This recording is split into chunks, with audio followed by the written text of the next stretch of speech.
Naam, hujambo, karibu katika Dream Media habari, lakini kwanza ni machache kati ya mengi tuliokuandalia kwa siku ya hii leo.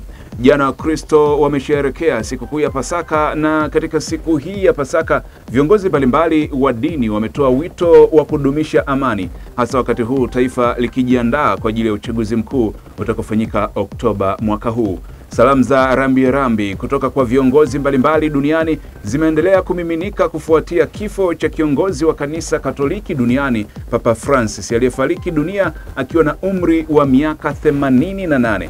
Na baada ya ushindi wa jana wa 1-0 dhidi ya Stellenbosch, timu ya Simba imeendelea na maandalizi ya mchezo wa marejeano ambao utachezwa mnamo tarehe 27 mwezi wa 4 mwaka 2025 nchini Afrika ya Kusini. Taarifa ya habari inapatikana kupitia akaunti yetu ya YouTube ya Dream Media TZ, lakini pia tufuatilie kupitia kurasa zetu za mitandao ya kijamii Facebook, Instagram na X. Facebook ni Dream FM, Instagram na X ni Dream FM TZ. Na sasa ni muda wa kuziangazia kwa kina taarifa tulizokuandalia kwa siku hii ya leo. Uko nami Esau Godwin. Wakristo wamesherehekea sikukuu ya Pasaka, na katika siku hii ya Pasaka viongozi mbalimbali wa dini wametoa wito wa kudumisha amani, hasa wakati huu taifa likiwa linajiandaa kwa ajili ya uchaguzi mkuu utakaofanyika Oktoba mwaka huu. Mmoja ya viongozi hao ni pamoja na Askofu Mkuu wa Kanisa la Kiinjili la Kilutheri Tanzania KKKT, Askofu Dr. Alex Malasusa, aliyehimiza Wakristo na Watanzania kuendelea kutimiza wajibu wao wa msingi wa kulinda na kuitunza amani ya Tanzania. Zaidi tungane na Ana Msumeno. Wakati jana Wakristo wakisherehekea sikukuu ya Pasaka, amani ilikuwa ni moja ya kauli iliyotawala kwenye mahubiri ya viongozi mbalimbali wa kidini katika siku hiyo, wakati huu taifa likijiandaa kwa uchaguzi mkuu unaotarajiwa kufanyika Oktoba mwaka huu. Katika mahubiri yake, rais wa Baraza la Maaskofu Katoliki TEC na askofu wa Jimbo Katoliki Lindi Mhashamu Wolfgang Pisa ametoa wito kwa serikali kuwaachia mara moja na bila masharti viongozi wa kisiasa waliokamatwa kwa kudai haki, akisisitiza kuwa hatua hiyo ni muhimu katika kulinda amani ya taifa, hasa kuelekea uchaguzi mkuu. Amesema kuwa amani ya kweli haiwezi kupatikana kwa kutumia nguvu, bali kwa maridhiano na haki. Katika hali ya kawaida, nani anaharibu amani? Anayetumia nguvu na kusitiza uchaguzi uende anavyotaka yeye, au yule anayesema jamani, turudi mezani ili tuangalie mifumo yetu ya uchaguzi, kwani mfumo wa sasa hauwezi kutupatia viongozi wa haki na kweli. Kwa maana hiyo, kama amani inapatikana kweli kwa kurudi mezani, kwa maana hiyo wote waliokamatwa kwa kudai haki, wakiwemo viongozi wa vyama vya kisiasa, waachiwe haraka na bila masharti, na wengine wasikamatwe wala kusumbuliwa, na pia mihimili isiingiliwe. Na askofu wa kanisa la Anglikana Diocese ya Central Tanganyika DCT Dr. Dickson Chilongani hajatofautiana na kauli ya rais wa TEC, ambaye ametoa wito pia kwa serikali kukutana kwenye meza ya mazungumzo ya chama cha demokrasia na maendeleo Chadema ili kumaliza tofauti zao. Askofu Chilongani amesema mazungumzo ndiyo njia ya kweli inayoweza kuleta suluhu, akiomba serikali pia kuongeza jitihada katika kutatua kero nyingi zinazowafanya Watanzania wasiwe na furaha au wawe na huzuni. Haina vita, lakini watu wake hawana furaha. Sio wote, wengi wana furaha, lakini wengine hawana furaha. Hata kama jarida lile hatuwezi kuliamini moja kwa moja, lakini ukiangalia tu mapambano yaliyopo kati ya Chadema na serikali hayaleti shalom. Bwana asifiwe. Mimi sisemi nani yupo sahihi na wala sisemi nani mkosaji, lakini ningeomba au tungeomba viongozi wa pande zote mbili wakae meza moja, wamalize tofauti zao kwa njia ya mazungumzo.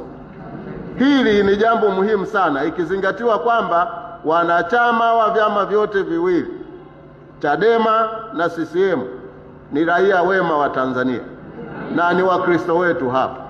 Kwa hiyo tuwaombe viongozi wetu wakae walimalize kwenye meza moja.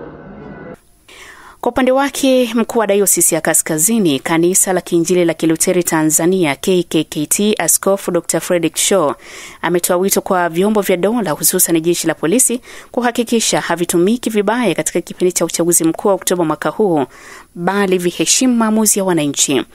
Nipende kukumbusha mambo matatu kwa Watanzania wote.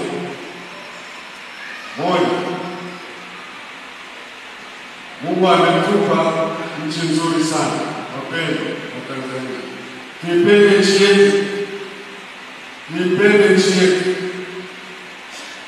Na kwa ajili hiyo, kila mmoja kwa nafasi yake ajitoe nafsi kweli kwa dhamiri sana kuona kwamba Tanzania yetu inakuwa mahali salama, inakuwa mahali ambapo kila mtu atakaa kwa kufurahia na kwa kujivunia kwamba tunayo nchi nzuri. Tuwe na hofu ya Mungu katika maamuzi yetu, katika matendo yetu. Tukiwa na hofu ya Mungu, hakika kama mtu mmoja mmoja, kama jamii, kama nchi, tutafanikiwa. Jambo lingine, tunajua wote kwamba ni mwaka wa uchaguzi mkuu.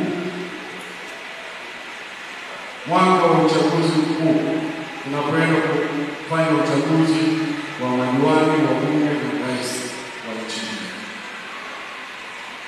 Askofu huyo ameonya juu ya kurudia makosa yaliyowahi kutokea katika chaguzi zilizopita, akisisitiza kwamba ni wakati wa Tanzania kuandika historia mpya ya uchaguzi wa kidemokrasia unaozingatia amani, usawa na maridhiano ya kweli. Ametoa angalizo kwa viongozi wa kisiasa na vyombo vya usimamizi wa uchaguzi kuhakikisha haki na usawa vinatawala ili kuepusha migogoro na vurugu zisizo za lazima. Ana Msumeno, Dream TV. Naam, shukran sana mwanahabari Ana Msumeno kwa undani zaidi wa taarifa hiyo. Kwingineko, kiongozi wa kanisa Katoliki duniani Papa Francis amefariki dunia akiwa na umri wa miaka 88. Papa Francis amefariki siku moja baada ya kutoa baraka za sikukuu ya Jumapili ya Pasaka katika viwanja vya kanisa la Mtakatifu Peter, ingawa alionekana kuwa dhaifu baada ya kuzongwa na maradhi. Makala fupi inayosimuliwa kwako na Resta Fares inafafanua zaidi. Papa Francis, kiongozi wa kwanza na mhubiri wa amani ambaye jina lake halisi ni Jorge Mario Bergoglio, aliyezaliwa mwezi Disemba 17 mwaka 1936 katika eneo la Buenos Aires nchini Argentina. Aliteuliwa kuwa papa wa 266 wa kanisa Katoliki Machi 13 mwaka 2013. Akawa papa wa kwanza kutoka Amerika ya Kusini na pia wa kwanza kutoka shirika la Jesuit. Papa Francis amejitambulisha kwa mtazamo wake wa unyenyekevu, huruma na kujali masuala ya kijamii kama vile umaskini, haki za binadamu na ulinzi wa mazingira. Papa Francis ametoa wito mara kwa mara kwa viongozi wa dunia kutafuta amani na kushughulikia mizozo kwa njia ya mazungumzo badala ya vita. Aidha, kiongozi huyo anahimiza kanisa liwe karibu na watu wa kawaida, hasa wale walioko pembezoni mwa jamii. Uongozi wake umeleta mabadiliko na majadiliano mapya ndani ya kanisa kuhusu masuala kama nafasi ya wanawake, familia na watu wa jamii ya LGBTQ+. Papa Francis anaendelea kuwa sauti muhimu katika nyanja za kidini na kijamii duniani kote, akihimiza mshikamano, upendo na haki kwa wote. Kwa huzuni, Papa Francis amefariki dunia leo Aprili 21 mwaka huu akiwa na umri wa miaka 88. Amefariki katika makazi yake Casa Santa Marta katika eneo la Vatikani baada ya kukumbwa na matatizo ya kiafya, ikiwa ni pamoja na homa ya mapafu ya pande mbili. Papa Francis alikuwa akipokea matibabu tangu Februari mwaka huu na alionekana hadharani kwa mara ya mwisho Aprili 20 mwaka huu alipotoa baraka za Pasaka kutoka kwa kanisa kuu la Mtakatifu Petro. Imearifiwa kwamba Mazishi yake yanatarajiwa kufanyika katika kanisa kuu la Santa Maria Maggiore kulingana na maombi yake mwenyewe. Hata hivyo, kifo cha Papa Francis kimeacha pengo kubwa katika kanisa Katoliki na duniani kote. Mungu ailaze roho ya marehemu mahali panapostahili. Amina. Makala hii imesimuliwa kwako nami Resta Fares, Dream Media. Mtazamaji, hiyo ni makala fupi kumhusu Papa Francis ambaye hatuko naye tena. Mwenyezi Mungu ailaze roho yake mahala panapostahili. Amen. Mtazamaji wa Dream Media, na kukumbusha kuendelea kutufuatilia kupitia kurasa zetu za mitandao ya kijamii za Facebook, Instagram na X. Facebook ni Dream FM, Instagram na X ni Dream FM TZ. Na sasa tuziangazie taarifa za mataifa mbalimbali kama zinavyoletwa kwako na Sara Mwambepo. Naam, katika upande wa habari za kimataifa ni kwamba China imeonya kuwa itachukua hatua dhidi ya mataifa ambayo yatafanya makubaliano na Marekani ambayo yataathiri maslahi ya Beijing, huku vita vya kibiashara kati ya mataifa hayo mawili yenye uchumi mkubwa duniani yakitishia kuathiri mataifa mengine. Kauli hiyo imekuja baada ya ripoti ya kwamba Marekani imepanga kuzishinikiza serikali kuzuia biashara na China ili kupata misamaha ya ushuru wa forodha wa Marekani. Siku ya Jumatatu, China ilishutumu Washington kwa kutumia vibaya ushuru na kuonya nchi nyingine dhidi ya kuingia makubaliano mapana ya kiuchumi na Marekani na kuiathiri China. Na wizara ya afya ya waasi wa Houthi nchini Yemen imesema mapema leo kwamba mashambulizi ya kutokea angani yaliyofanywa na Marekani katika mji mkuu wa Yemen, Sanaa, yameua watu wapatao 12 na kuwajeruhi wengine 30. Shirika la habari linaloendeshwa na waasi wa Houthi 7 limenukuu wizara hiyo ikisema vifo na majeraha yaliyotokana na mashambulizi ya usiku kucha yaliyofanywa na adui Marekani katika soko na eneo la makazi katika wilaya ya Falwa mjini Sanaa. Shirika la habari la Saba limesema mashambulizi mengine yaliripotiwa jana Jumapili katika mkoa wa kati wa Marib, mkoa wa Hodieda upande wa magharibi, na ngome ya Wahuthi ya Sadaa upande wa kaskazini. Mimi ni Sara Mwambepo, hii ni Dream TV. Na mtazamaji, huyo ni Sara Mwambepo katika habari za mataifa mbalimbali. Katika michezo, baada ya ushindi wa jana wa 1-0 dhidi ya Stellenbosch, timu ya Simba inaendelea na maandalizi ya mchezo wa marejeano ambao utachezwa mnamo tarehe 27 mwezi huu wa 4 mwaka 2025 nchini Afrika Kusini.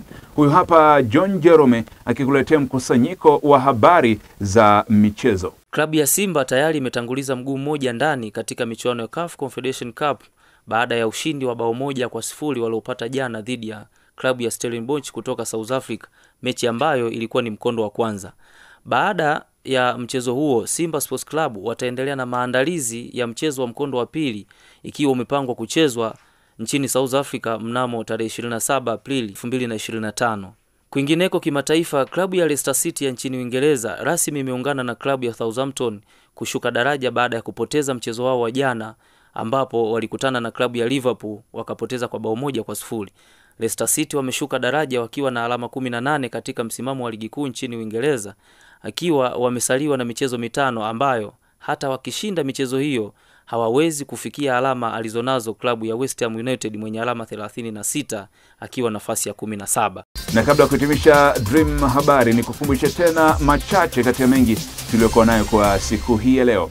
Jana Wakristo wamesherehekea siku kuu ya Pasaka. Katika siku hii ya Pasaka, viongozi mbalimbali wa dini wametoa wito wa kudumisha amani, hasa wakati huu taifa likiwa linajiandaa kwa ajili ya uchaguzi mkuu utakaofanyika Oktoba mwaka huu. Salamu za rambirambi kutoka kwa viongozi mbalimbali duniani zimeendelea kumiminika kufuatia kifo cha kiongozi wa kanisa Katoliki duniani Papa Francis aliyefariki dunia akiwa na umri wa miaka 88. Na baada ya ushindi wa jana wa 1-0 dhidi ya Stellenbosch, timu ya Simba inaendelea na maandalizi ya mchezo wa marejeano ambao utachezwa mnamo tarehe 27 mwezi huu wa 4 mwaka huu wa 2025 nchini Afrika ya Kusini. Na huo ndio mwisho wa Dream Media habari. Endelea kutufuatilia kupitia kurasa zetu za mitandao ya kijamii, Facebook, Instagram na X. Facebook ni Dream FM, Instagram na X ni Dream FM TZ, lakini pia kupitia akaunti yetu ya YouTube ya Dream Media TZ. Kwaheri.